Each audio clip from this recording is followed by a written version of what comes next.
नमस्कार, आप देख रहे हैं चुनाव आज तक और मैं हूं पीयूष मिश्रा।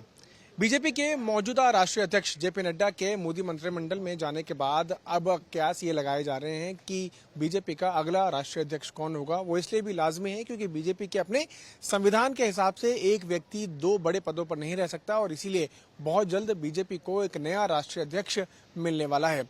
इसके लिए चर्चाएं भी काफी जोरों शोरों से चल रही है। राजनीतिक गलियारों में कई नामों की चर्चा जो है वो चल रही है। अगर हम जेपी नड्डा की बात करें तो जेपी नड्डा का कार्यकाल पहले ही खत्म हो चुका था, लेकिन जब उनका कार्यकाल खत्म होने वाला था उसी वक्त ये तय किया गया कि जेपी नड्डा का कार्यकाल लोकसभा चुनावों तक बढ़ाया जाएगा और जून के अंत तक वो राष्ट्रीय अध्यक्ष रहेंगे। तो जून के अंत यानी 30 जून तक जेपी नड्डा राष्ट्रीय अध्यक्ष के पद पर रह सकते हैं, लेकिन उससे पहले पहले बीजेपी को अपने नए राष्ट्रीय अध्यक्ष का चुनाव भी करना होगा। अब कौन हो सकता है, इसको लेकर काफी चर्चाएं हैं, जिसमें कई नाम हैं। अगर हम ओम माथुर की बात करें जो बीजेपी के महासचिव हैं, साथ साथ दूसरे जो लोग हैं जैसे विनोद तावड़े हो गए, के लक्ष्मण हो गए, साथ साथ एक महिला जो है नेता वो भी राष्ट्रीय अध्यक्ष बन सकते हैं। तो इन सब चीजों को लेकर चर्चाएं चल रही हैं। अब ये जो चार लोग हैं जिनको लेकर चर्चाएं जोरों शोरों पर हैं, ये बीजेपी के वरिष्ठ नेताओं में से आते हैं और काफी करीबी जो हैं वो जो बीजेपी के वरिष्ठ नेता हैं उनके माने जाते हैं। ओम माथुर खुद प्रधानमंत्री नरेंद्र मोदी के गृह राज्य गुजरात के प्रभारी रह चुके हैं। हाल में हुए लोकसभा चुनाव से पहले जो विधानसभा चुनाव हुए थे जिसमें छत्तीसगढ़ का चुनाव जहां पर बीजेपी को काफी मुश्किलों का सामना करना पड़ा, वहां पर बीजेपी ने जो है दमखम लगाया और वहां पर चुनाव जीता भी बीजेपी ने, सरकार भी वहां पर बनाई।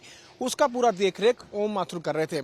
और ओम माथुर जो है वो इससे पहले भी जो है कई बड़े बड़े नेताओं के साथ काम कर चुके हैं। वो आरएसएस के काफी करीबी माने जाते हैं, तो उनको लेकर बीजेपी दांव लगा सकती है।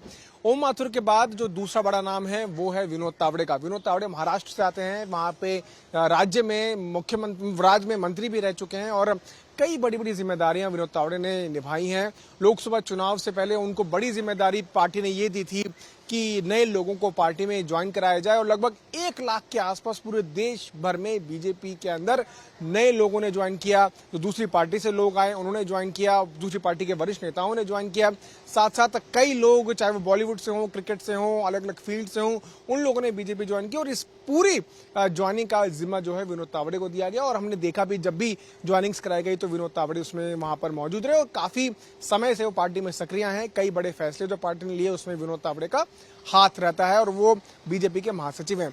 अब तीसरा नाम है के लक्ष्मण। के लक्ष्मण एक बहुत पुराने बीजेपी के नेता हैं, तेलंगाना से आते हैं। फिलहाल वो राज्यसभा एमपी हैं और बीजेपी ओबीसी मोर्चा के वो अध्यक्ष हैं।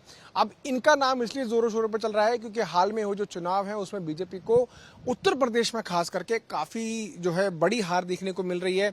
80 में से जहां पर बीजेपी ने 2019 में 62 सीटें जीती थी, वहीं अब उसका जो नंबर है गिरकर 33 पर आ गया है। और ये कारण इसका माना जा रहा है कि दलितों ने, माइनॉरिटीज ने वोट नहीं किया बीजेपी को और उसका कारण ये रहा कि जिस तरह का एक नैरेटिव क्रिएट किया गया कि 400 पार का नारा बीजेपी ने इसलिए दिया है ताकि संविधान बदल सके, आरक्षण खत्म कर सके।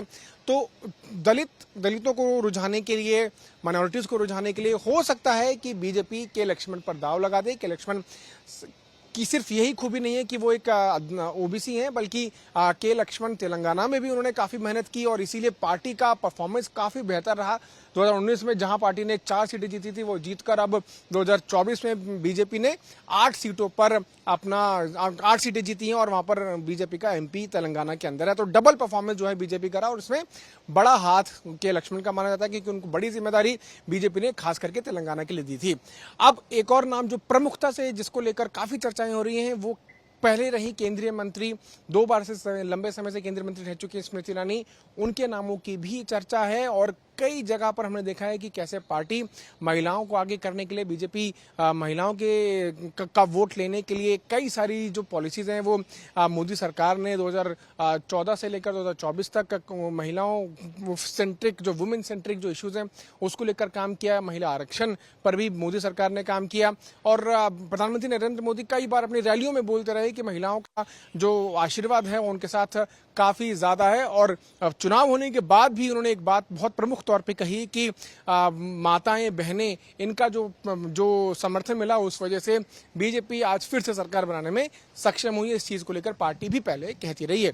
तो हो सकता है जो स्मृति ईरानी जो काफ़ी वरिष्ठ हैं और काफ़ी लंबे समय से पार्टी में एक्टिव भी हैं और पार्टी लीडरशिप के काफ़ी क्लोज भी हैं, तो उनको लेकर भी चर्चाएं चल रही हैं कि पार्टी उन पर भी दाव लगा सकती है। तो ये 4 नाम हैं जिनको लेकर राजनीतिक गलियारों में चर्चा चल रही है। अब जेपी नड्डा को बहुत जल्द, अब वो हेल्थ मिनिस्टर बन चुके हैं, तो जेपी नड्डा को बहुत जल्द जो है त्यागपत्र भी देना होगा। जून 30 तक उनका कार्यकाल है, तो उम्मीद यही जताई जा रही है कि राष्ट्रीय अध्यक्ष के पद पर अब नए जो चेहरे हैं उनको लेकर पार्टी आगे बढ़ने वाली है और इसीलिए कुछ अब नए नामों की चर्चाएं राजनीतिक गलियारों में जोरों शोरों से चल रही है।